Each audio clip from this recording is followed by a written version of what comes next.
Okay, I need everybody to take a deep breath and come to the realization that iCarly was not normal and we probably shouldn't have been watching it as children. And that also goes for Victorious, but that's for another video. It's not the worst, but it was interesting. And it was one of my favorite shows, to be honest. But it wasn't like haha random. It was like clinically strange. iCarly was a Nickelodeon sitcom for children that somehow combined unsupervised minors, internet fame, industrial loft living, casual violence, and jokes that sound like they were written by somebody who just discovered YouTube in the middle of the night. And no one stopped it. Not Nickelodeon, not the writers, not the parents sitting on the couch in the other room thinking, this is not really appropriate. We just accepted it. So today we're going to be doing a deep dive into how weird iCarly actually was. And why looking back on it kind of feels like a fever dream. So let's start with the setup because it all makes no sense like immediately. Carly Shay is a middle schooler living in Seattle in a massive industrial loft with her older brother Spencer, who does not have a job. There's no parents, no guardians, no supervision. Her dad is like deployed forever, like indefinitely, I guess. Her mom is literally never mentioned. I guess she just doesn't exist. And I guess CPS is also fictional in this universe. This loft has multiple bedrooms, a full kitchen, exposed brick, industrial style elevators. It's not a kid's apartment. It's like a startup headquarters. And Spencer, whose only identifiable skill is almost dying, is somehow paying rent by making art that almost always explodes. Nickelodeon wanted us to believe that this man was an artist and paying his bills at the same time, when I don't believe we ever really seen him sell his art. We just saw it blow up in the apartment. Spencer is framed as the fun older brother, but if you really look at it, he is a walking fire hazard. He sets things on fire weekly. He builds sculptures that actively attack people. He's always breaking his bones somehow. And he reacts to danger with this odd sense of excitement. Like he's like, yeah! I'm like, that's not normal, bro. He doesn't cook. He doesn't clean. He does not protect Carly. He just vibes, pretty much. Which is fun for a sitcom, but absolutely terrifying when it comes to real life. There are entire episodes where Spencer is 100% incapacitated and Carly just like continues living there with him. Nobody steps in. At no point does an adult step in and say, hey, maybe this child shouldn't be raised by a human fire hazard. I'm pretty sure there was an episode where they literally couldn't call the fire department anymore because they called so many times where like they like hit their limit or something. And so now if there was a fire in the apartment, the fire department wouldn't come to help them because he's called so many times. I think that was an actual episode. I'm like thinking back. Yeah, I believe it was. Google it. So let's talk about the web show. iCarly is supposed to be this goofy online show run by kids, but what it really is like early stage internet brain rot. The segments are loud, fast, meaningless, chaotic, and that's the whole point. Random dancing, screaming for no reason. They had that button that they clicked where everybody just started dancing and it was random dancing, and it was fun for a kid. There's lots of like food involved where they're just like destroying giant things of spaghetti and pie, props being destroyed. There's no setup, there's no payoff. The joke is pretty much just, look at this.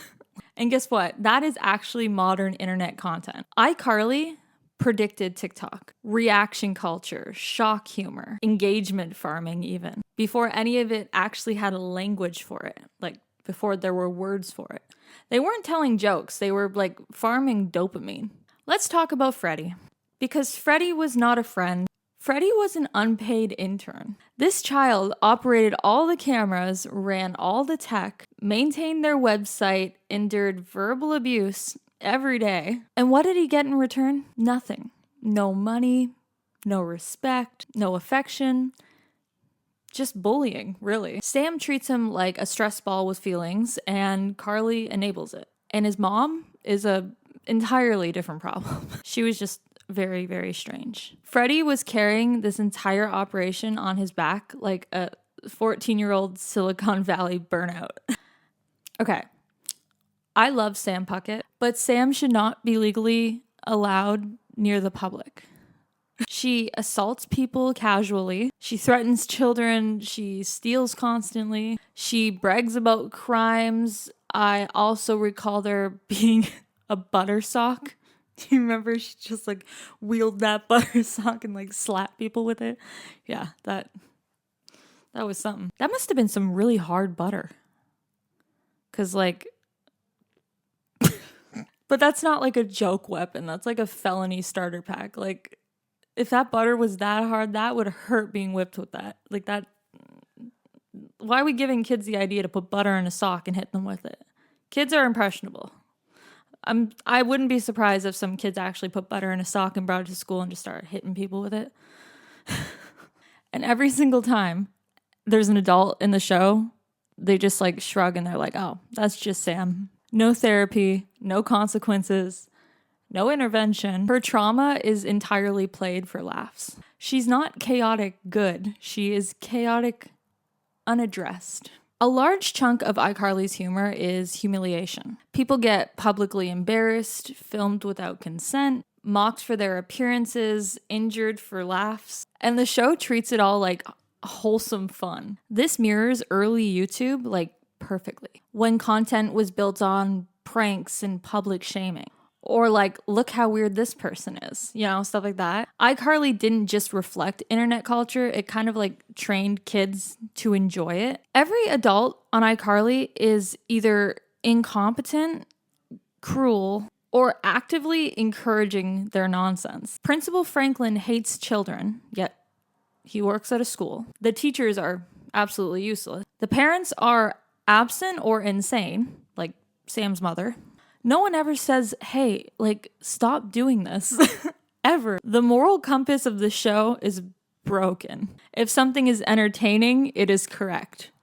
Simple as that. And I get that this show is meant to be entertaining. It wasn't supposed to be like, ooh, a teaching moment. But like, I don't know. I just thought this was kind of a funny show that we watched as kids, to be honest. And I'm not going to linger here, but we do have to acknowledge it. There are too many foot jokes, too many like close-ups of their feet. Nickelodeon did that a lot with like other shows too, like Victorious. Ugh, it gives me the heebie-jeebies. Ugh. There's just too much emphasis on feet. Clearly, Dan Schneider had a thing for feet. And that's really gross. And nobody really, you know, we were kids. We didn't put two and two together on how weird that was. But as an adult looking back on these shows, I'm like, oh my gosh, why are they showing us their feet so much? There are entire characters that exist just for their feet. Their whole character is just like about their feet. And once you notice it, it kind of begins to be impossible to watch that show the same way again. And this is where the childhood innocence taps out. Underneath the bright colors and the laugh track, iCarly is kind of bleak. Absent parents, unstable adults, violence played as comedy, internet fame with absolutely no protection. These kids were running a public platform with zero guidance, which honestly, nowadays, tracks. Unfortunately. Here's the thing that makes it complicated though. iCarly, it worked. Cast chemistry was insane. The pace was perfect. The jokes landed. It felt like hanging out with friends in like a loud, weird internet world. It was comforting chaos. If your sense of humor is like loud, random, a little bit aggressive, built on like nonsense clips that you see on the internet or memes, shows like iCarly probably influenced your brain in that manner, to be honest. The show wasn't just entertainment. I feel like it was like conditioning for us when we were kids to grow up and be this internet obsessed. I feel like they did that for a reason. Like the web show, why are there two 13-year-olds filming themselves and putting it on the internet? And now we grow up to be in a society that is obsessed with filming and putting it on the internet. Like, I don't know. It's just really, really weird. And honestly, it explains a lot. So yeah, that was my little rant about iCarly. Comment down below if you guys watched the show. I'm pretty sure majority of people watched it. I was born in 99, so I definitely watched iCarly when I was maybe like 12. I think I was like 12 or 13. But yeah, it was one of my favorite shows. It still is one of my favorite Nickelodeon shows to this day. If I have to think of one of my favorite Nick shows, it was iCarly. I also liked Victorious, though. I'm a little biased toward iCarly, though. Anyways, thank you guys so much for watching. I post new videos every Tuesday and Thursday, and I upload a short every Monday, Tuesday, Wednesday, Thursday, and Saturday. Wait, Thursday, Friday, and Saturday. And Sunday is my day off, but not really because I still film. Anyways, I hope you guys have a great day, and check out my other videos.